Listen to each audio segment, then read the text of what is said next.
We're on. We're on. Right, I'm going to run back. That's it, go on with you now. Hi, I'm Dale. And I'm Michael. And welcome to Spottedmotors, the podcast. I knew you forgot. I know, yeah. So today we are joined by our very good friend. I've met him a couple of times before. He sold a car to him. But I think the best way to introduce yourself and tell us a little bit about yourself and what we're going to be going over today, really. Well, I'm Jimmy from Jimmy's Retro Cars. Just sort of a bit of a passion, bit of a hobby that I've done for a long time. Just trying to buy all the cars that I couldn't afford to buy when I was younger, and still can't really afford to buy them now. But just sort of, with the cars that like your parents would have had when you were younger, or your grandparents, and just sort of keeping them alive, keeping them going, really. Yeah. And I tell you what, you've just nailed there what a retro car is, I think. Yeah, exactly. Yeah. There's a big thing about what is retro and the age of a retro car, but I think you've just nailed it there. What's retro to you might not be retro to me. It's not necessarily age. Yeah. It's about what brings back memories for you. Yes, that nostalgia point. That picture you see on your mum's fireplace. Yeah. The picture you was a kid. That's taking a wheel off your dad's car. That's retro. Yeah. That's retro. And it doesn't have to be 20-year-old. There doesn't have to be an age on it. No. Definitely not. Yeah, you've nailed it there. I'm glad. That's the best description of retro I've ever heard. So yeah, we're starting off well there. We're starting off really well. Good. So yeah, you don't do this full time, do you? You basically it's a hobby, and you just like buying and selling, and wherever crops up. And have you got things that you aim to buy, or is it just anything that sort of put anything and everything? Yeah. I have a few people they'll ring me up. Who they do car transportations or like scrap cars and things like that. I'll get a phone call, I've got this, or I know of this coming up, or I've passed a car on a driveway, it looks like it's been sat there for a few years, tyres are flat, sort of thing. We'll go down and give them a knock, ask them if they want to part with it, sort of thing. I think there's always a story with every car you buy. There's always a story behind it. There's a lot of places I've knocked on for and they don't want to part with them. Prime example of that is I don't know if you've ever seen the Shrine of Ambleside. Right. So there's a Fiesta XR2 over in Ambleside, over the lakes. Right. It's hit Facebook a million times over. Oh, okay. The reg, I think SEC 804Y or something. If I'm don't quote me on that. But yeah, so it's parked up. It's outside of somebody's house. Yeah. Everybody who goes to Ambleside, it's always on. The cars you don't see no more. The cars left rotting away in the driveway. All the group pages and they just won't part with it. Right. Not part with it. Some people don't give you a reason why. Others have knocked on. I've asked, and there's a sad story behind it. Like someone's passed away. It was the sons or the dads or whatever. And they just want it left there. And or the destined to do it up in the future. Or You get a lot of those. You get a lot of the older guys now when you go, especially on the farms, and they've got like 15 cars parked up with ivy growing through the floor. And it's like, oh, do you want to sell one of the cars? No, I'm going to do it up. I'm going to do it up. And I'm thinking, are you really though? But it's each to their own, isn't it? Exactly. Everyone has their own reasons, their own stories behind them. Yeah, and it's amazing that there's still stuff out there like that as well, isn't there? There is, yeah. You think that it's all with Facebook and everything is out there now, cars get spotted in gardens and all sorts of stuff. You think that there's not many hidden gems, but there is. There's still some out there. And we've had similar story to yourself. We've knocked on doors, haven't we? We walk past cars out, don't we? And they haven't moved, and they're not probably going to move again. We would never pressurise anyone to sell a car, and if the time's not right, you walk away, don't you? That's it, Like, I've got leaflets, give them a leaflet, if you decide you want to get rid of it, chances that'll be going for restoration, it won't be going for scrap. Whereas, they get a lot of people that'll knock on for, do you want to scrap your car sort of thing, and some people can't bear to let them go for scrap. They'd rather keep it on the driveway or let someone take it who's going to do something with it. Put it back on the road. Yeah. It brings you to, I think it was it a white Mercedes you got a while back, and you cleaned it all off for the stuff like that. Some people don't want to part with them, but they want to see them as good as they were when they first had them. Exactly that. A lot of the stuff we buy, isn't it? Because we always say that. Obviously, we run the YouTube channel, obviously, because we're on it now. But it's obvious that we are going to do them up because they're seeing done up. In the future or whatever it may be. So it's hard for us to sort of lie about it because it's all there. It's all there. It's all there for everyone to see, type of thing. And it works in our favour, doesn't it? Because it's sort of got the back catalogue and we do them up, type of thing. So I've had ones where I've been and bought a car and they've said will you be selling it on? And you hit that point there where you think, do you just be honest with them? Yeah. Or do you tell them a lie? Yeah. It's just easy to be honest, you know. Yeah. And I've done it. I say I've been buying and selling for a hobby for my own enjoyment since I was 15. You know, it's 23 years ago now. Yeah. And every time I get one, my dad will say, "Are you keeping this one?" And the standing joke was yes. Yeah. But I would never ever keep. You know, I just, for me, it's owning. It's not about money. It's not about profit. It's not about making fortunes, because you don't. You know, the used car game isn't as great as what people think it is. You know, they think you've got to be a millionaire to buy a few used cars, but it's not the case, as you well know yourself. It's the fact of, for me, you're buying something, you know, you maybe haven't owned one before, or say friends and family have had them, or you remember them from yesteryear.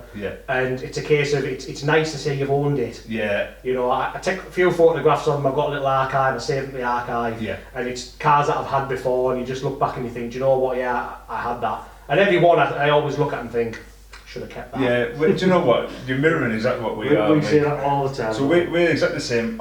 We've always wanted to own one, let's own one. We've owned one, we've done other things with it, and then we move them on. And then, however long it is, a month, 2 months, whether it's 6 years, you look back and you think, oh, why did I sell that? Why did I sell that? We say it all the time. I think if I'd kept a majority of the cars that I had from back in the day, I'd have been retired by now. The prices what they are, Uno turbos, RS turbos, you know, Renault 5s. Yeah, because you've got quite a good back catalogue really, haven't you, when it comes to sort of what you've owned in the past. So have you got like a couple of favourites that, I know you've mentioned 2 there, but... My Uno turbo, like, hands down, it was bright orange, sunstrip on it, Uno when you've been turboed. You know, going back to the Tango one. That is a problem, I had a Holman wide arch kit on it. I spent an absolute fortune in restorations and getting it all resprayed, and we were towing it back from the garage it had been resprayed at. I was a bit naive back then, so the guy said, I've done a full nut and bolt restoration and blah blah blah. I took it away from the paint shop to go and get the engine put in. As we were towing it was at Albert Hill in Darlington, so we were towing up to Valley Street. As we were going up like a little bit of an incline, the car rolled back. The front end of the car was still attached to the tow car. Just ripped the front end clean off, it was that rotten. Just an Uno turbo just rolling down the hill with no brakes, nothing on it, no engine in it. It was a bad night. We all laughed about that. So I still have nightmares about it now. But I've had that many, it's hard to choose. Like Pulsar GTIRs, I had a white Orion RS turbo. That had the Cosworth Illusion body kit on it. You know, I've had X feature cars. I had an X Max Power Yellow Orion. It was like one where they ground off the roof gutter ends. It was all smooth. And it was all dinged up and everything. I had an old I don't know what magazine. I think it was Performance VW. I had the Cadbury's Purple Golf GTI that was featured in there with the vents in the wings. Most recently, I had the Max Power Renault Clio off the Haynes manual, and that was another one I shouldn't have let go. And then I had a lovely Escort Estate about 3 years ago now. It was completely redone as an RS 1600, but the estate version. You have told me about this actually. Sorry. And the guy even had it re-registered on the logbook, because unfortunately with stuff like that you get with the purists, straight away you put the pictures on, they didn't make an Escort RS 1600 estate. You know, and I was like, I think they differ. The logbook says differently. You know, and it's been put together. It was like the guy who did the RS Turbo estate. They never made one of those, but he had it. I think he bought it brand new from the factory. It was a normal 3-door car, brand new from the factory. I think he'd had an accident with it. The insurance paid out. He got the car back and he reshelled it into it was like a Series 2 RS Turbo. He reshelled it into the estate. Had it all done on the logbook and everything. So I think he owns the only genuine RS Turbo estate around that was insured as an RS Turbo estate as well. So why didn't they do these cars as estates? I know. Why didn't they? They've missed the niche, haven't they? They did, absolutely, didn't they? Well, talking about that, M3, BMW M3 just made the estate, haven't they? Why haven't they been doing it for years? What's wrong with the big estate car? The coolest cars, isn't it? Long roofs. Definitely. And do you know what I love as well? I love a 2-door estate. Like they're amazing, aren't they? 2-door estate, that's like, proper dream machine. I remember my dad used to have an old B-Reg Escort, and that was a 2-door estate. And that was just fantastic, like, we loved it. Really good car. Yeah, love them, absolutely love them. So, you've owned a lot of nice stuff. Yeah. And you're obviously in the pool of buying and selling now. So over, what how long has it been? 25 years you've been sort of doing it? 23 years. 23 years, yeah. So how has the market changed in them 23 years? Was it harder to sell then, easier to sell now with all the Facebook and that? Because we, just before you answer that, we sort of say now, we'll search eBay, search Facebook, search YouTube, and you scrutinise the car before you've even seen it. Where years ago, you'd phone up an advert in the paper and all it tells you is what the year it is, what colour it is, and how many miles it's done. Yeah. And you'd physically get in the car and go and look at it and make your mind up. Ad Trader and the green mag and all that. The ad trader. Yeah. Thursdays when they come out, it was get the yellow. Was the yellow the ad mag and straight away exactly the same. I remember from that I had a Cavalier. It was just like a GLS, but it was in a saloon version, and it had been made to look like a GSI. And the leather interior, the GSI wheels, all the side spats, everything on it, the alloys. I mean, it was lovely. And I remember going to Ashington and swapped a guy for a Mark 1 Uno Turbo. Oh, right. Got the car, and from having the comfort of driving this big barge around to getting this little tin can that was noise and rattles, and you know, I had more holes than a Tetley tea bag. But I got in and I just instantly, I had like swapper's remorse, but then I couldn't get the smile off my face. And I remember going down like where we used to all go on, like on a Sunday night, the Bostonian car park in Bishop Auckland. Right. A lot of us used to meet up, and everyone had, you know, there was one of my friends, he had the Honda Civic Aero deck that was like tuned like extremely. I remember the Aeros, and you know, people in the Corsa turbo diesel, the pumps wound up. And I remember pulling in one night, and the Uno Turbo looked nothing. You know, you could still readily buy Unos then, so they weren't. It didn't look anything different to a normal Uno. And I remember I think the standard joke was someone shouting, "Oh, Walden's in his grandma's shopping car," you know. And then as soon as you go up and down the bypass a few times with people, and the SRIs and the GEs and that, just the look on the face, like, and it just generated a lot of interest. And you know. But yeah, so going back to what you were saying, I've gone off on a tangent there. No, I like it. It's good. So the market then, when you were buying these things, so your Escorts, your Fiestas, your Primeras, your Almiras, they were 10 a penny. So you could go, like you say, look in that ad trader, there'd be one for sale, 500 quid, you'd go, chances are you wouldn't even haggle, you'd just go and buy it, because haggling, it's always been around, but it's a newer thing now for people. They won't, the general public won't buy something unless they've haggled the price down. Unless they feel like they're getting a deal. And I mean, I'm terrible for it, I must admit. You know, I'm the one that complains that everyone does it, but I'm the one that does it. So, you know, you think, you said you couldn't really go to Tesco, get a week's worth of shopping for 100 quid and say, give me 60. But would you say, so this is my idea of haggling, you're selling the car for £2,000. So I turn them, I look around it, notice that it needs a little bit of this, a little bit of that, so I'll go to you, any chance you do it for £1,750, and then you'll go, I might be at 19, or you know what I mean, then we'll go up and then you knock like 150 quid off. Where, what I find now is you've got a car to £1,000, people say, you say 900 quid for it? This is a problem with it. We've had this conversation recently as well in the marketplace. It's, you know, we put a Mondeo not long ago, and we put on cheap car and it's 750, whatever it was. We were selling my dad's car. You know, no offers. What was your phone like? Within 10 minutes, you must have had 30 people. Will you take 500 quid now? Give you 400 quid cash now. You put in the advert, no offers. Already a cheap car. But then, you know, if you do put on there stuff, you're getting people knocking you down 50% of the value. They haven't even been and viewed the car. They've never sat in the car, they've never test driven it. Well, that's my argument. So when people say to me now, you know, the famous words now is, what's your best price? Cash today. You know, But my best price is as much as I can get for it. Of course it is, So I would far rather somebody came and have more respect when people come out and they look at the car, take it for a test drive, you know, because I'm buying stuff, I'm only buying it as, it's a hobby, it's not a business, it's not something that I rely on, it's just something I enjoy doing. I get my enjoyment out of it, and then I say you sell them on. If they're not worth selling on because they've got too many problems, break them for parts so others can live on. But people come in and far rather they look around it, and any genuine inspection, bring the AA, the RAC, you know, 9 times out of 10 they bring Mark from down the street who did a year of mechanics in college 15 years ago, you know, and they try to tell you there's all sorts wrong with it when you know there isn't. But come and have a look. make us an offer when you're there. Yeah. You know, look around it, because what you tend to find now is you'll like exactly what you said. It's on for £2,000. So the first message will be, will you take $950? Yeah. It's like, no. You know, you sort of come to an agreement with them on the price, and then they come out and have a look at it, and then they try and chip you again. Yeah, that's right. So they chip you once on the phone, they chip you once when they get there, and you just think like, there's no point. Yeah. Yeah, it is. It's annoying, isn't it? Trying to sell cars now. Like I say, years ago, it wasn't like that. No. You would generally go and you wouldn't pick up the phone and say, no.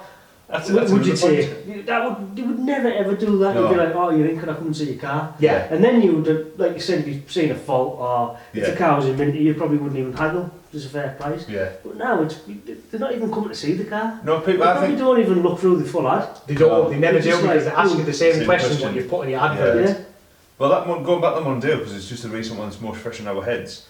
There was a guy, wasn't he? And he was the first one, and he said, I don't know if he even said 700, and we just said, oh, do you know what? Yeah. And he said, I'll collect tonight. Tonight, yeah. He said, I'll collect tonight, and I just texted him back saying, look, I've had 10 messages, all saying the same thing, or roughly the same thing. And he went, no, I promise you. Then he said, can I have your number? Phone me. What's your address? I'm coming tonight. And it was like 8 o'clock, wasn't it? It was 8 o'clock. I said, where are you from? And he said, oh, Blackpool. Obviously, you don't know where we are, but that's a 2-hour journey. Yeah. So I said, so 10 o'clock, you want to come at 10 o'clock at night? He went, yep, didn't he? So I was like, oh my God, mate, we'll have to stay till 10 o'clock now. So the car goes. But he was adamant, absolutely adamant. So I messaged, didn't he? Yeah. Message back, message again, message back. Are you still setting off? Because again, the messages were coming in. And then he said, I'm on the motorway now. So, oh, brilliant. Anyway, half an hour later, he messages us. Sorry, mate, I'm not coming. Didn't he? Yeah, he did. That was a true story. I was like, that's what happened. What's just happened? And that's what makes it.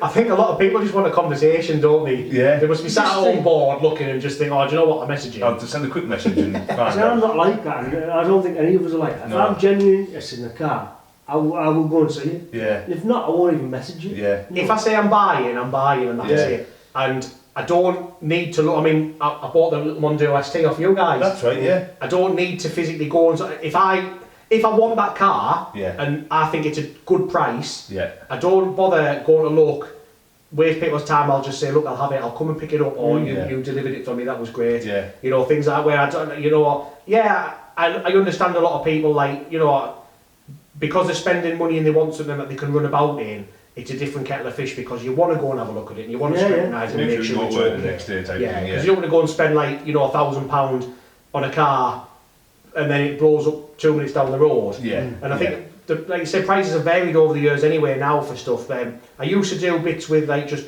everyday run-of-the-mill cars where you hit the wide nation of people. There's always someone looking for a car. Yeah. You know, like a friend I used to work with years ago, he used to say there's an arse for every seat. Yeah, you know, and it's true, there is. Someone will want it. But you sort of, it's one of those where people, they see a cheap car and they want it because it's cheap. Yeah. A cheap car back then, you know, wouldn't have been £1,000. That's what people class as a cheap car now. Yeah, that's right. But I don't class it as a cheap car, really. Yeah. You know. Yeah, we're still quite old school with our pricing, aren't we? Yeah, we are. Because sometimes we see things and we're like, oh, it's, you know, and but it's crazy money, and we're not in that crazy money thing yet, are we? Like, we just stuff's gone like just wild. Yeah, it's absolutely wild. wild. A lot to do with like you say, people won't even, if they can buy a car cheap enough, they won't go back on the road. No, because the money you can get for a cat, a battery, this is it. Yeah, this and that, and that's where, like, you know, we want to buy them, do the right thing with them, put them back on the road. Yeah. But if someone gets offered more for it off a scrap man, you're going to take the scrap money and for it. 100%. So, prime example, at the auction, W.B. & Sons a few months ago, I bought 3 cars on the same day, and one there was a white Mercedes Sport, C200 Sport. Yeah, I remember that. I had it on for £650, which I didn't think was out of the way. You know, it was £100 over what it owed me. Yeah. It was a little bit of profit, you know, just to keep the car going, or someone to keep, you know, for parts or whatever. Yeah.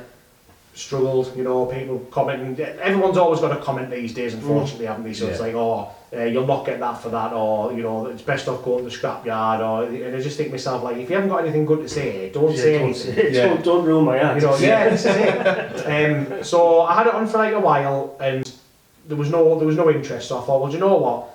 I'll break it. Yeah. So I cut the cat off, and I have like a lad that I deal with, and he buys cats.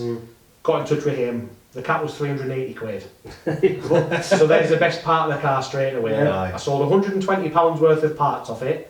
Headlights, bits and bobs like that, the grill, just for people to come up and take them off themselves. Because I'm not really mechanically minded, you know. Aye. I know enough to get by, and anything else after that, it's out of my jurisdiction. And then, at the time, scrap was high, and I ended up getting £330 for the shell. So I made a lot more money than what I would have done selling the car. Which you notice the bits you've got at the minute as well. You could probably get somewhere near for some bits like that now. Oh, definitely. But you don't want to do that, do you? Because you end up with just having a unit full of catalytic converters, headlights and all sorts of stuff, and just pulling the bits. But that's not the fun of it, is it? The fun of it's getting them, moving them onto someone who's going to do something else with them. Or the same thing. If you can make easy money with cars, and which fair play, that's what they do. We know a few lads who we've bought cars off, we sell cars to. Decent lads. And that's how they make a living. So there's no disrespect to anyone like that either. No. Well, I used to do it myself. You know, I mean, I've got a lot of friends that they'll only deal in scrap cars because they'd rather not sell something they don't know anything about. To get there's no comeback, is it? This is it. You're buying scrap, you're selling scrap, you know what you're dealing with. But like 9 times out of 10, like, you know, they'll say to us, like, they forget to ask us, and then they've weighed something in, like an old shaped Punto or something, or an old shaped Civic, and then they've said, oh, I had this on my truck, I forgot to give you a ring about it, and you're gutted because you think, oh, well, I would have bought that. But for them, they can make more money just breaking them and scrapping them. They've got to answer to no one, have they? This is it. And they buy clever as well, don't they? Because they know what they know the ins and outs of what's worth a lot of money, what parts are worth a lot of money. And at the minute, scrap's worth a lot of money. Not saying I'll be dealing with scrap. So, to be fair, from what I've heard today, it's gone right down to around about 78 pounds a ton. But that's the problem. So with that, the prices fluctuate. With the cars, they fluctuate with the scrap. But cars, they'll always retain the value. So, you know, for instance, like that, the Honda Civic I've got on the drive at the moment, it's not the best of cars. It's not the, you know, the 16 VTEC or the, you know, what everybody wants, the Honda Civic Jordan and things like that. But it's a car of a decent spec where you think, I could cut the cat out of it, and I could go and weigh that in, I could weigh the battery in, I could weigh the bits about or whatever else in. But then it sort of ruins a good car. But that car, it'll never depreciate in value. But the cat 1 week might be worth 350 quid, but a week later might only worth 180 quid. You know, where the price of the car, someone wants a genuine car. You see a lot of adverts now and they'll say, cars for sale, it's got a little blow in the exhaust. Well, because you cut the cat off. That's why it's got a blow in the exhaust. There's no cat on it. Because it's worth more to them to cut the cats off. And less hassle to sell them. But like say for us, it's all about trying to keep them on the road, innit? That's the aim. I think we're similar. We don't aim for massive profits and stuff. We're not bothered if we break even or make a few quid. We've always said, like, say we've got a pot of money. Say it's £1,000. We buy something for 800 quid, spend a couple of hundred quid on it, and we sell it for 11. We've had the sort of thrill of buying it, having a little ride about in it for a little bit. We can say we've had one. That's it. And it's money back to buy something again. And exactly that. So we'll still spend £1,000. And then the next car we buy, we might get £950 for it. But we always float around that sort of figure. That's it. You lost £50 on that, but you gained £100 the last time. Exactly. I always think as well with some cars, you know, I call them stickers. They just stick. You just can't sell them. You know, it's one of those where nobody wants them. You try your hardest to sell them, but at the time, you know, I used to rush. If I had something and I used to say, I've got to get it sold, But I think that with the retro stuff, it can stay there for as long as it wants because they're only going to get better. They're only going to become rarer. They're only going to get, you know, they're only going to be worth more money. But if you get your money back, you've spent £700 on a car, you get £700 back. Some people take that as a loss. But I wouldn't, because it's £700 back to buy something else that will sell next time. You've got it. You know, and the way things are going now with like all of your performance stuff, so like your 205 GTIs and your Renault 5 turbos and things like that. You know, 5, 6, 7 years ago, you could go on eBay and there'd be 150, 200, 300 for sale. You go now, you're lucky if there's 20 or 30, not even that. You know, 5, 6 of them. The prices of them for the performance type stuff, the SRIs, the GTEs, the GTIs, they're through the roof. Absolutely. Buy a 205 GTI, which is rotten as a chop, no floor in it, nothing, but they want the VIN plate, they want the logbook, they've got a stone solid 205 Trio sat in the garden that they're going to convert everything over to. So that makes the sort of poverty specs, the lesser specs, more desirable, because you can't find them. So when you're looking for stuff, if you wanted a GTE, GTI, whatever, you're paying through the nose £7,000, £8,000, £9,000. But to buy one that's just a bog standard one, they've gone from being £300-400 because they're a base spec model to being £1,000, £1,200 because they're just not there no more. Yeah, you're right. You're right. And it's, I've always said it as well. Stuff that you think, oh, do you know, I wouldn't mind with it, because someone taught me maybe 3 or 4 years ago. It's something called the Gran Turismo effect. So when PlayStation first came out and Gran Turismo, everyone was driving around like Supras and Celicas and Skylines and all this type of stuff on Gran Turismo, and they were like 16, whatever age they were. And now they've come into an age where they're in the 30s and 40s year old, where they've actually got a little bit of money now and they're able to buy these cars. There's a big hunt for them. Yeah. So all of a sudden, like Supras have just gone absolutely bonkers in money. Skylines have gone crazy in money. Yeah. Even that, like the Pulsar that you were talking about, they've just gone crazy money, because all of a sudden there's a big channel of what's it called? Enthusiasts. Enthusiast or a generation come through now where they all want the same car in a way. I think now as well, obviously going back to saying like they've got a bit of money and it's insuring them as well, because you know 15-20 years ago you couldn't afford to insure things like that. I remember getting a bank loan. I had a Rover 216 Tomcat, like where they take the roof, tie the top roof. To me it was a Ferrari. It was bright red, cream interior, leather interior. I loved it. And I remember part Xing it in, and I bought the Pulsar. And the Pulsar was up for 6,995 from an import place at West Auckland. 6,995. You know, you couldn't. 20 grand now. And I remember buying it. I got this bank loan to get it, and I thought to get the bank loan, I was always young and daft. I always had to have something different. When I passed my driving test, all my friends had Novas, Saxos, Corsas. I bought a Rover 414. You know, took the back number plate off, stuck it on the back bumper, and got some lettering on the back that said Mr. Rover. So the things you did, isn't it? You don't forget these things. And I remember getting myself in a massive amount of debt to have this Pulsar, to pay my car insurance. The insurance is about £3,000 a year. So I needed a hefty chunk of money to pay, and you start paying it back over the years. And when you look back now, you regret it. And when people come to me and say, I'm going to get this on tick, I always try and like advise them not to, because that car, for the first week, oh, look at Jimmy's new car, that's amazing. You know, the second week, oh, it's Jimmy's car. And the third week, it's like, oh, I've seen it. You know, and the novelty's worn off. And I've personally never kept, there's no word of a lie, no exaggeration, I have never kept a car over a year. In all of my driving, I've never had a car longer than a year. And it's purely and simply because I get bored. I can't afford new cars. I can't afford to go out and, you know, get a brand new car, or, you know, put finance on one. I've literally just, I spend within my means now, whereas before it was bank loan after bank loan after bank loan, just to look good in front of people. You know, spending money you don't have on things you can't afford to impress people you don't know. You know, and it's like a knock-on effect. And I think now, with the way the generations are falling, so when obviously you look back now, I mean I'm 38, and I look back and I think I remember the cars that my dad had when I was growing up. So you had a Triumph, he had a Ford Escort, he had Cavaliers, any amount of Cavaliers, Rovers. That's where my love of Rovers first came from. Really nice cars. They're great. You know, they're so underestimated as well. You know, I think I've had every model, every variant going of the Rover over the years. And you know, they always it's game over when you buy a Rover, but I love them. Like, and you look, and so the generation gap now. My son's 12, and although I'm sort of drumming it into his head that old cars are great, they're not as good as they once were. I bought a Rover a couple of years back, travelled to Basingstoke to pick it up, put it on the trailer and brought it back, and I was over the moon. I couldn't wait to use it, and I parked up at work. People looking at it, like people who were in the 20s, early 20s, like, what's that? They hadn't a clue, and you were parking next to like a new shape Mondeo, and it made the Rover look like a Mini. It was tiny in comparison, but they were big cars back in the day. So the generations now was like, so like our generation now, we remember them from when our parents and grandparents had them. So the nostalgia's there for us.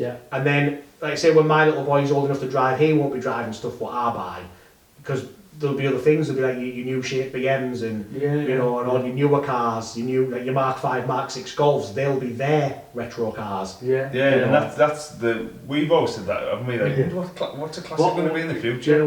Because we struggle there. Because I couldn't imagine like what you said. If you said to me about 2000 Focus, I think he's doing all right. This happens. We're back on. We're back on. So last time it cut out about... I thought you were getting up for a bottle there. Oh, I suppose I might now. Anyone want a bottle then? Well, I'd have to say no while you're up, mate. Save you the journey twice. Do you know how to open them now, Jimmy? No, I'm going to allow one of you to open it. So in true Spotted Motor style... I'm going to embarrass myself now on the YouTube. Yeah, in true Spotted Motor style, we're not very good when it comes to the technology, and for some reason the camera cuts out after... however long it's been, half an hour or so. It's bored of us talking, mate. I know, maybe that's what it is. Supposed to sleep. It was 18 minutes before. I've been like hawk-eyeing it all the time, and I hopefully just collared it when it went off. So hopefully we didn't miss too much of whatever we were talking about. I know, yeah. Well, I'm going to ask you as a question now. So this always plays through my mind a lot with these sort of middle of the range cars now with like the performance stuff. What do you think is going to be a future classic? Oh, that's a good question. That's a good question, yeah. That's a very good question. Tough question as well. Yeah. So would you say a classic is in 2000 and up over, would you say? Yeah.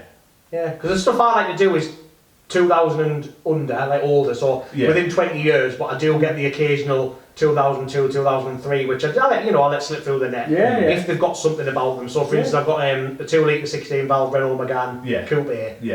They were quite rare when they were new. So there's not many about them now, but it's a Marmite type car. You know, it's an F4R engine. You know, the better ones are I think the F7Rs. But it's 140 brake, it's a nice little thing. But I don't think that'll ever be a future classic. It'll not be something that someone opens a garage door in another 10 years time and everyone's like, oh my god, get to the auctions at 60 grand. You know, like your Sierra Sapphires, your Cosworths, things like that. I think it's hard really because I don't think cars are as special as what they used to be. No. I really don't.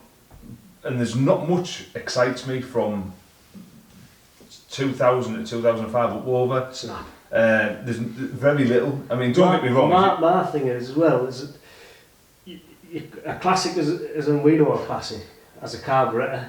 There's that as well. Simple engineering. Whereas 2000 onwards, technology's moving on. You know, you buy a 2000 whatever it is, BMW whatever. It's got absolutely everything on it. Who's going to be able to fix it in 50 years time? Who's going to want this is something I think about a lot, and I discuss it with like my friends. So I think years ago when you had your Escorts and your Fiestas and your Unos and your T-Bos and things like that, you pull over the side of the road and practically rebuild an engine if you had to. Anyone could help you. I remember driving around it was a Mark II Uno turbo. I was in Darlington doing laps of the car park as you do, and I went around the corner too fast, dipped my clutch, I revved it, and then there was an almighty bang, and I thought, oh my god. And you know, in true style of everyone, all your mates there, like, way, because you blew your car up. But it was the Dizzy Cap rotor arm that destroyed it. And there was a guy at the time who he had a Fiesta RS Turbo, and he flagged us over and he said, look, I've got a spare Dizzy Cap rotor arm for my Fiesta at home.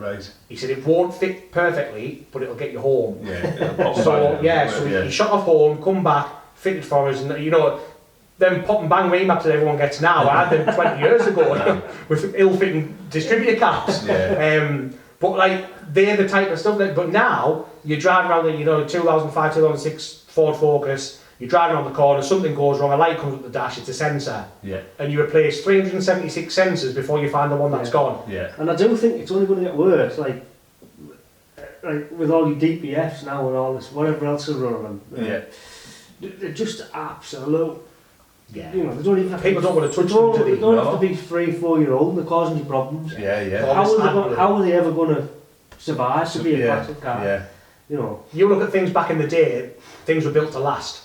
You know, your granddad he'd buy a Ford Cortina and he'd have it for 60 years and it would still go strong.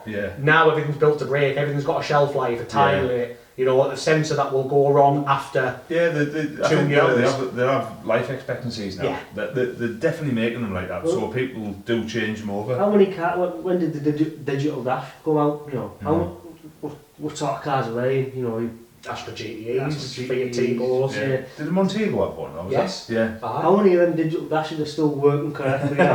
Cars, right? And who would run the next one? Every single car it's made is digital. Yeah. And gone with analog. It's all LEDs, flashing LEDs. Yeah. You know, will it last? No, definitely not. It's hard, isn't it? Yeah. It's like every day you go out in something new, it's a challenge to get home without something going wrong. Yeah. You know, if you say one sensor flags up, which will cause something to stop working, but it's not that stopped working. That's the problem. It's a sensor for something else. Yeah. I've got a VW Tiguan, and I keep saying there's a manifold sensor issue, and then every now and again it'll come on and it'll knock itself off. It's been in the garage, it's had new manifold sensors in, nothing at all. There's nothing wrong with them whatsoever. And then once in a blue moon, it'll come up. Imminent engine failure, you know, C owner's manual. Knock the engine off, knock it back on again, and it's right as rain, and 6 months later he'll do it again. They're just like, it's just so temperamental. Well, at least it's a sort of mirror of a repair that you've done. So a carburetor versus sort of the modern day plug-in, find out what fault it is. Yeah. I'm mechanically minded, I'm not a mechanic, but I'm working my way around things. Claire broke down in a Mark 5 Golf. Was it Mark 5? Mark 5 Golf. Mark 5 Golf. Mark 5 Golf. Fantastic car, absolutely loved it. Broke down. So I turned up thinking, now I'll get it going straight away. So the engine started on it, but it wouldn't do anything. So after looking under the bonnet and realising nothing's hanging off it, we had to phone the AA. AA had come out, plugged it in, and said it was the fly-by-wire. Yeah, that's right. So it was the pedal. Yeah. So the pedal wasn't sending the signal. Yeah. So basically, nothing to do about it, tow it home, I had to buy a pedal from Volkswagen and that was it. Remember when the throttle cable snapped on the Rover? What did you do? I sat under the bonnet and flicked the throttle. You steered it from inside. That's it. You couldn't do that now, could you? So he was under the bonnet, sat on it, I was inside the car steaming it, just pressing the brake. So Michael drove us back, didn't you? From under the bonnet, yeah. From under the bonnet. I mean, I wouldn't have done that with Claire. But it wasn't on the road, by the way. We were at a racetrack. Straight on the A19. Yeah. We didn't get a bollock off it. Yeah, the marshals did tell us off the You can't do that, lads. Yeah. But it just shows how, you can be mechanically minded, but I would never have figured that out. And you can't fix it even if you could. No. Even if you knew what was the problem, you couldn't fix it. Yeah. That's it. You know, even I work at a garage now, we've got the basic diagnostic tools, but they don't do half the stuff you need them to do. No. Yeah. Unless you're willing to spend tens of thousands of pounds and keep it up to date. Upgrade your software. And who's going to do it for a 2000 BMW? Yeah. Software's moved on. Yeah. People will just say, that's too old for me now. Yeah. I moved on because I don't want to keep up with technology. Oh, massively. That's the problem with keeping our retro cars getting our retros into classics. Yeah. Definitely. So have you thought about a future classic? I've got 3.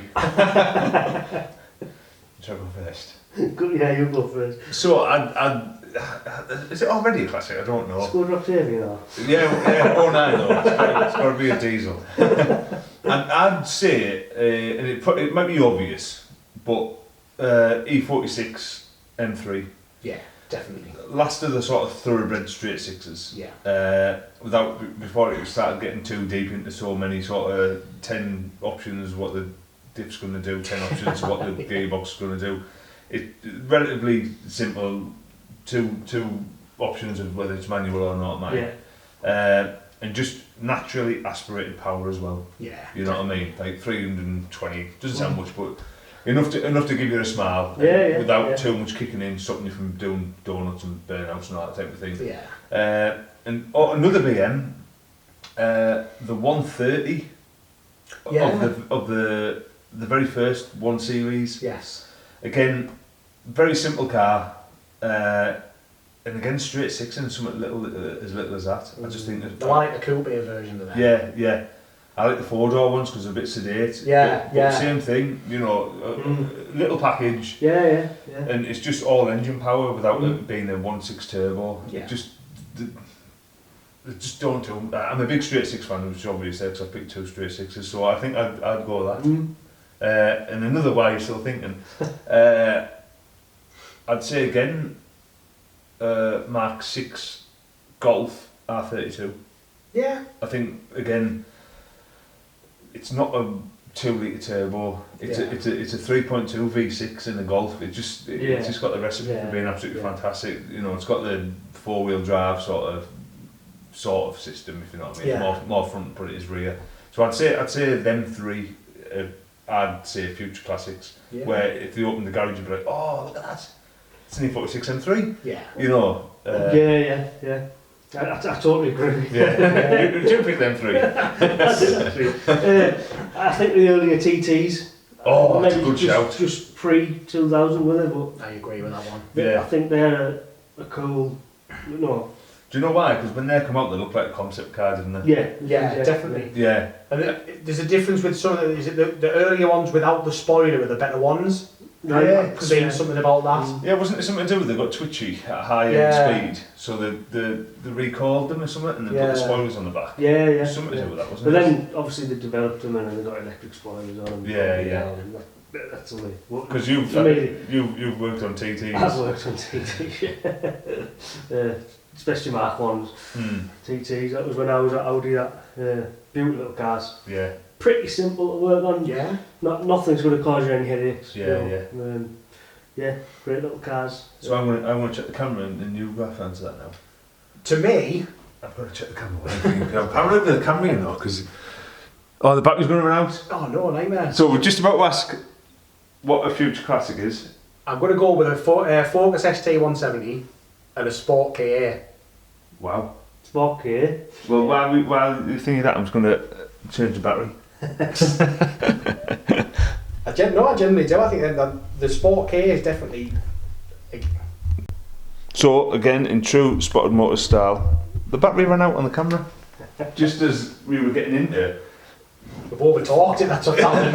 The Ford KA, your future classics. Yeah, as much as it doesn't pay me to admit it, because I think nearly every Ford out there is a future classic. You know, they were straight ahead of the game. You know, even stuff like, you know, going as to like your Vauxhalls and you've got your Lotus Carlton and things like that. Yeah. I'd love to open a garage door for someone to say, I've got an old car for sale if you're interested. It's one of those, you know. But for me, I think at the moment the ST170s and the Sport KAs, purely and simply because 5-6 years ago they were 10 a penny. You were tripping over them. They were always for sale everywhere you turned. They were there. They were 500, 600 quid. They weren't fortunes. Now to try and find something like that, they've sort of doubled in price and then they've halved in amount. Yeah, and again, it's Ford, isn't it? They've always going to have that following, aren't they? Yeah, always.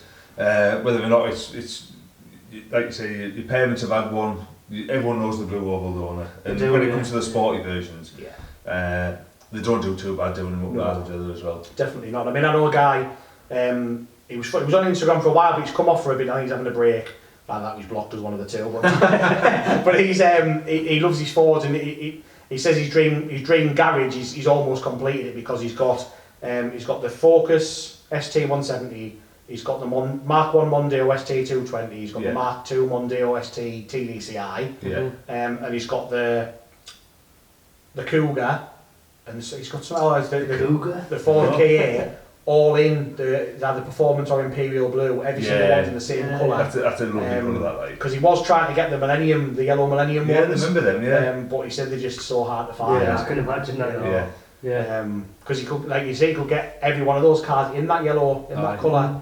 Do you remember the racing Pumas?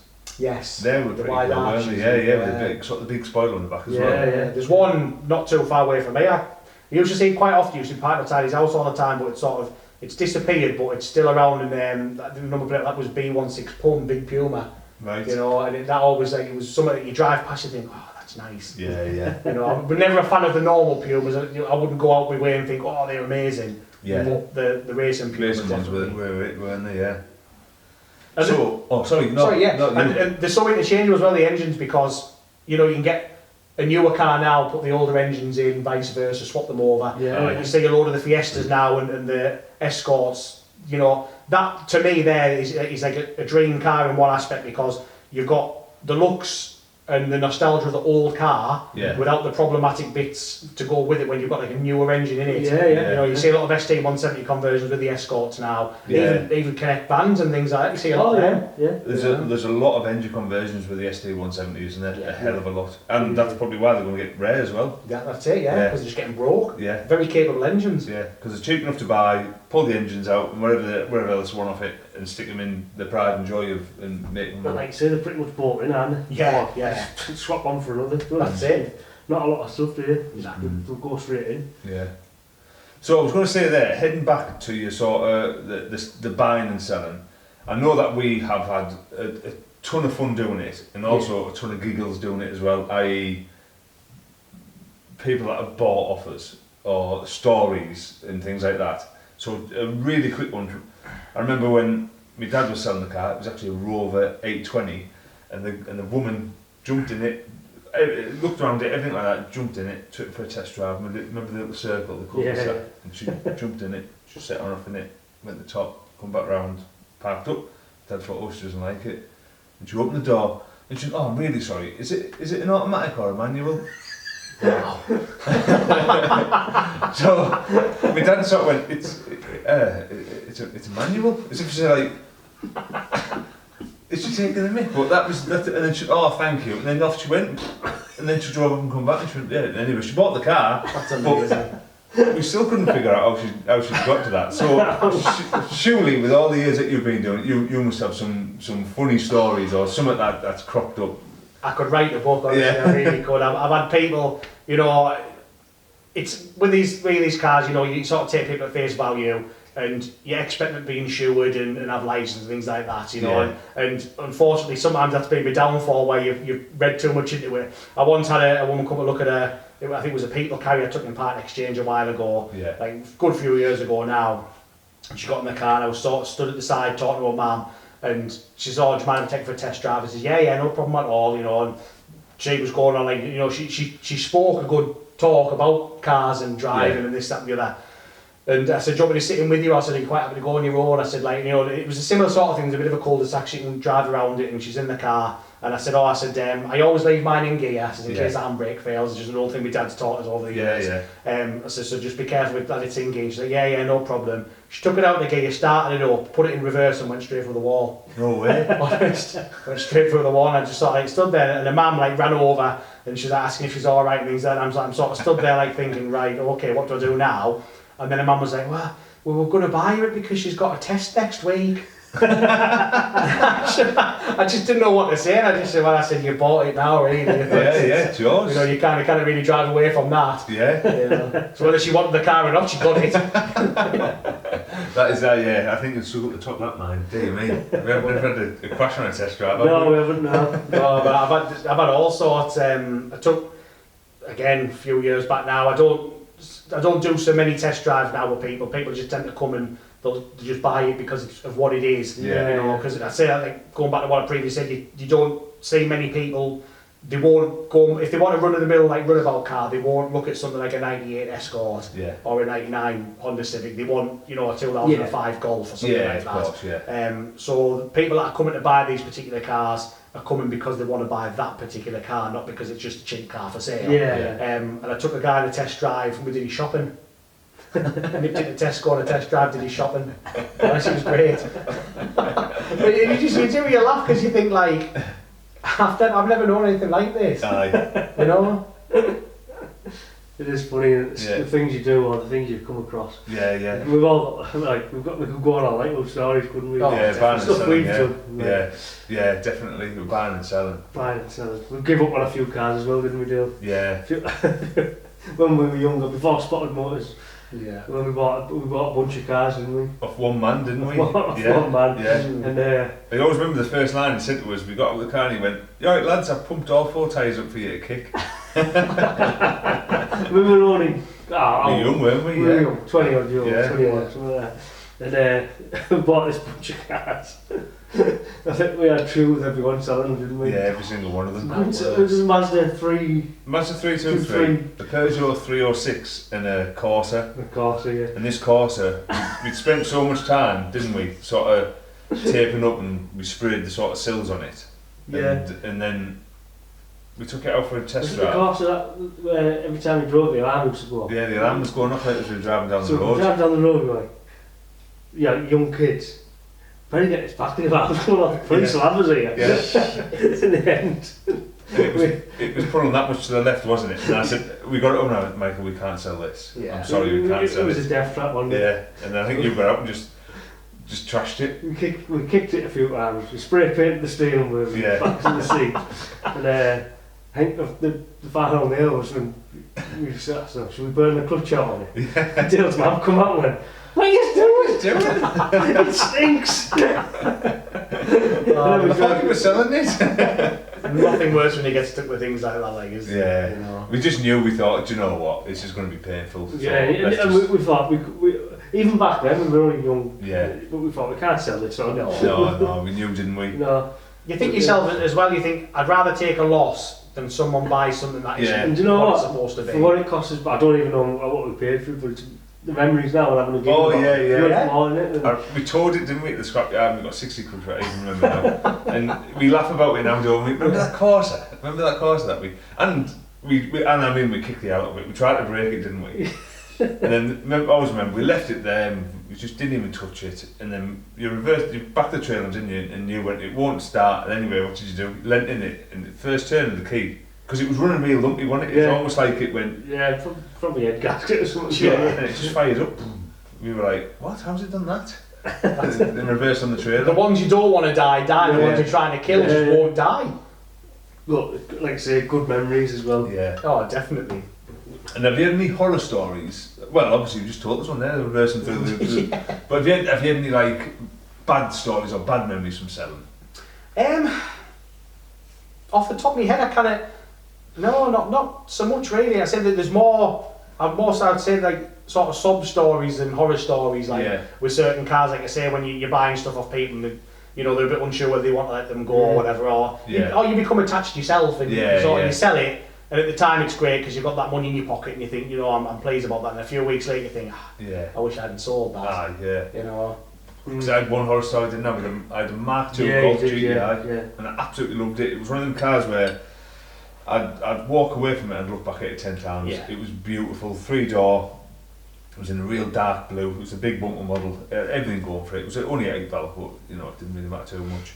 And I was doing some work on it, and anyway, I noticed that the floor was crusty on it. And the more I prodded at it, I found two half decent holes in it. Yeah. So I debated cutting the floors out, but because I was living down in London, I didn't have the contacts that I do up north. So I thought, do you know what? I'm going to sell it. So advertised it. And advertised it with floor needs welding, with photos, everything. Yeah. I haven't got the conscience for it. No, I think if you're honest with people and they know what they're coming to buy. So guy come out and he pulled up in a I don't even know what they're called because I haven't got the money for them. Big 4x4 Porsche. Jumped out of it. I'd look around it, and the surface of it was mint. It was absolutely mint. Seats were mint. Engine was mint. It was crusty underneath, and if you started pulling it away, there was a hole there on both sides. So he got underneath and he felt the holes, everything like that. And he started looking around it and he said, it's got a different rear glass in it to what it should have. I said, I didn't know that. And then he opened the bonnet. He said, it's got a different water coolant bottle on it.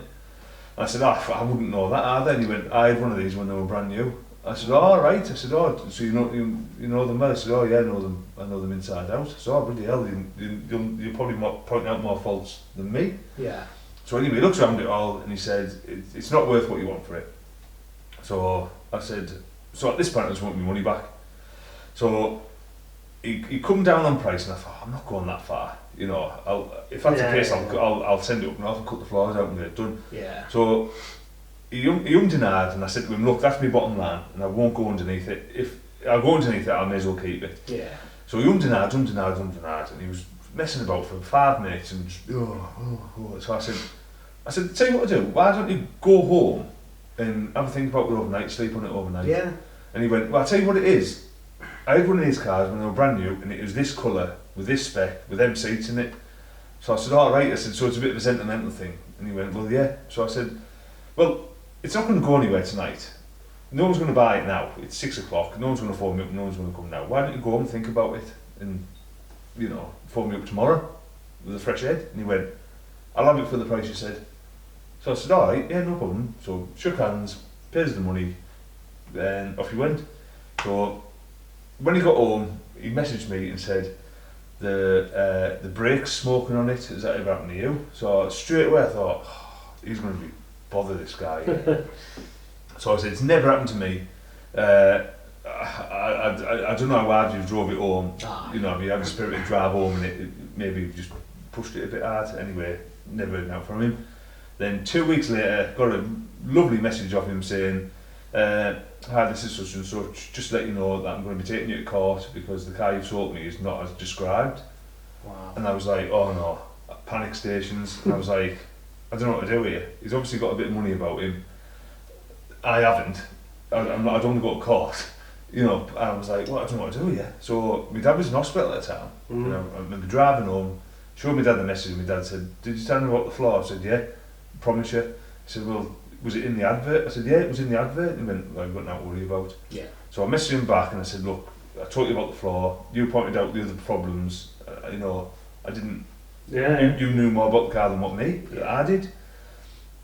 Anyway, I got another message off him saying, that's not acceptable, we're going to be, the next time he was from a letter, I'll be taking you to court. So I was like, oh no. So I thought, don't message him back, that's it now, wait for this letter, I know what I've got. But for the next sort of 3 months, didn't go on eBay, didn't go on Facebook. It literally knocked the back out of me, thinking I don't want to buy anything anymore. I don't want this hassle. I didn't want anyone. I thought, I know he knows where I live, and all this stuff was going through my head all the time. And I was like, I don't want to do it anymore. Yeah. And I thought that's it. And it took nothing come of it in the end. Nothing come of it at all. I got no letters, no comeback, no more messages. But it knocked me confidence, and I didn't want to buy anything else. And I don't know if it rubs off now because I really, really like. We're the same, aren't we? If we buy something, we've been stung a little bit, haven't we? We've bought stuff that hasn't, and you've got it back and you think, this is a bit. Yeah, definitely. But you take it up the chin. It's our fault. We should check it. We should have been a bit more thorough with it. That's me all over. Yeah. If we have to do a bit more work on it, maybe we'll reflect that in the price. Yeah. Again, we won't. We never try to make fortunes on it. Yeah. But one of our things is selling them with MOTs, isn't it? Yeah. We like them to go with an MOT, and then if they've got a full fresh MOT, we take them to an MOT station we don't really know. And we always try to do it before we put them up for sale, don't we? So it's like. And then it takes that away from us a little bit. Hang on, it's got a fresh MOT on it there. Can't be that bad. Definitely. It isn't that bad. You know, we know what we're looking for. We know what stands out, what doesn't stand out. Yeah. You know, and the cars go away properly, don't they? Yeah, and if not, then it's clearly stated in the advert. No MOT or needs to be trailed away, spares or repairs. That's it, yeah. And that's the best thing to do, spares or repairs. Because the old sort of solder scene doesn't sort of stand with people now, and you know, there's more like, it's not really a court matter anymore with people. The police don't want to get involved. It's like civil, and you know, you sort of get to the point where you see a lot of adverts where they say, don't buy a car off this guy or that guy. And people say, look, like, you pay your money, you take your chance, it's up to you to do your checks. You know, and I think, like, for those type of things, you want people to come and have a good look around, a good pick and poke, you know, and if they, like what you said, the guy found bits that you didn't even know about, which is great. I think I'd rather not sell a car on the strength of it not being what I think it is, than just to get rid of something for the sake of getting rid of it. You know, because you tend to find that, like, you know, not everyone's the same as you when you buy. You know, I'll buy something on the strength that I want it. You know, and if it needs work, it needs work, and I'll get the work done. I think that's, and like I say, it rubs off on me now, where the little co-pan we sold, and I was pointing stuff out to him, and he was looking at me and he was just saying, normally it's for me to find this type of stuff, but it's like you're too honest for your own good. Because I always get, I don't know if you guys get the same, but I buy something and I sort of get like buyer's remorse, so I spend that money, I'm thinking, oh God, I didn't really want to spend that, but I've done it, I've bought it, deal with it. And then I like to keep all the stuff for a while, so I don't like to do like a quick flip on things. I like to keep all the stuff, use them, get to know them, you know, if it needs an MOT it, if it needs work, get the work done, or tell people what it needs when they come. And then I always have seller's remorse, because it's just a thing, because you think you want something to be right for somebody, and you know, and you sell something, you think like, you know, but you might have seller's remorse for 2 months. And that's what, I think that's what keeps you going, because you think like, it's that edginess of buying something and you're selling it and you think, I hope it's right. I hope it's right. And I always put myself through the mill. Yeah. Even when people come to buy things with no MOT on it, they've bought it with no MOT. They know what they're coming for. It needs work or whatever. And I always stay. My adverts are always like really long-winded. Yeah. Say to one of some of your own goals because I'll tell them, there's marks here, there's this, there's that, and like you said, the normal person will look at me like, that's nothing. Yeah. But you a stickler for it because you want it to be right for people. Exactly. You just want to keep everything nice and neat, don't you? And keep everyone happy. Everyone needs to be happy, don't they? I do, yeah. And talk about people being happy. We've been going for an hour. Wow. Give or take 10 minutes with the camera, sort of doing its own thing. So what we tend to do now is, because this is the longest we've chatted for, and I really think we could go for a lot longer. Oh, definitely. Yeah, it's quite easily.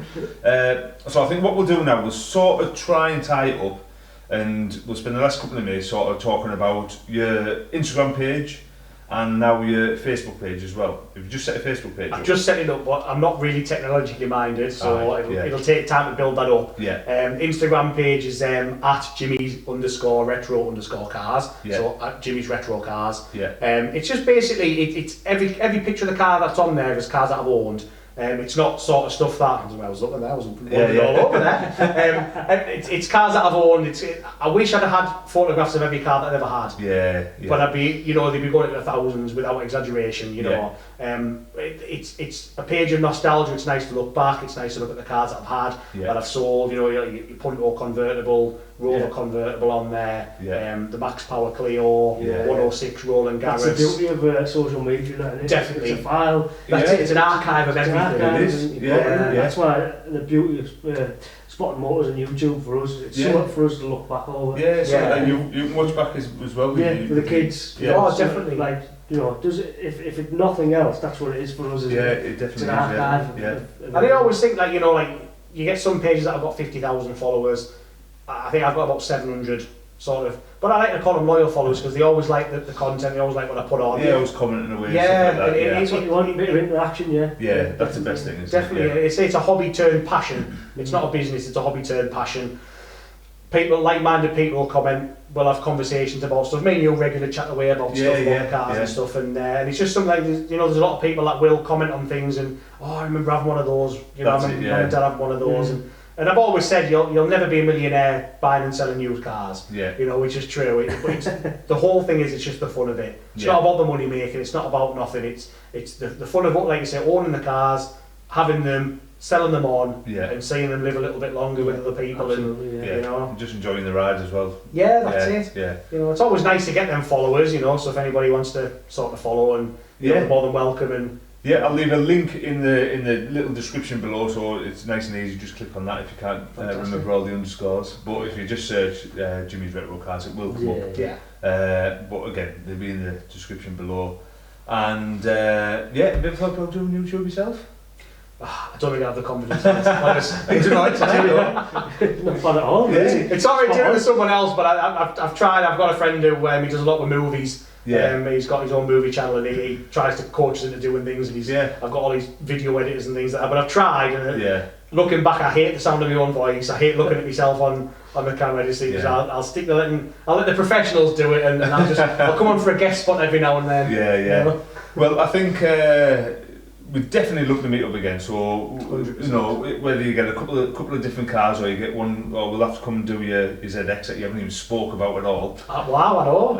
So we'll have to come and have a look at that, and we'll have a good detailed look at that. Definitely. So we'll save talking about that till the next time. There you go. There's an excuse to meet Watch up this again. space. So there's an excuse to meet up again. And I think that's it. I think that's what we'll do. We'll come meet up again, and we'll have a good look around one of your cars if you get something special in, or we'll have a good look at your ZX. Definitely. More than welcome. But just massively thanks for having us. Thank you very much. Thanks. Absolutely brilliant night. Again, we could have went a long time there, didn't we? If nothing else, we've done this tonight. That's what it's all about, isn't it? It's having a good chin wag and just having a good talk about the old times. That's it, the fun times. And nice to talk about the older cars and and what people don't see, behind the scenes of it all, really. Mint. So Mike, let's have to do our bit now. I always forget now. I've got a proper mind right now about we finish videos, and So yeah, what we'll say, we'll leave all the Jimmy sort of pages in the section below. Yeah. And if you haven't done also already, give us a subscribe, and our Instagram page is out there as well. Yeah, exactly. Yeah. So yeah, there's a lot of clicking for you to do. Got a lot going on at the minute, haven't we, with the podcasts and our, like you say, buying and selling. Our race cars ready for the track. Yeah. So, like I say, it's all going to get pretty exciting over the next week or two. Hopefully, so, yeah. Stay tuned. So I suppose that just leaves us to say, Michael. Thank you very much for watching. Or listening. We've been Spotted Motors. Jimmy, thank you very much indeed, mate. Thank you very much. I'm going to run and turn the camera off the last time.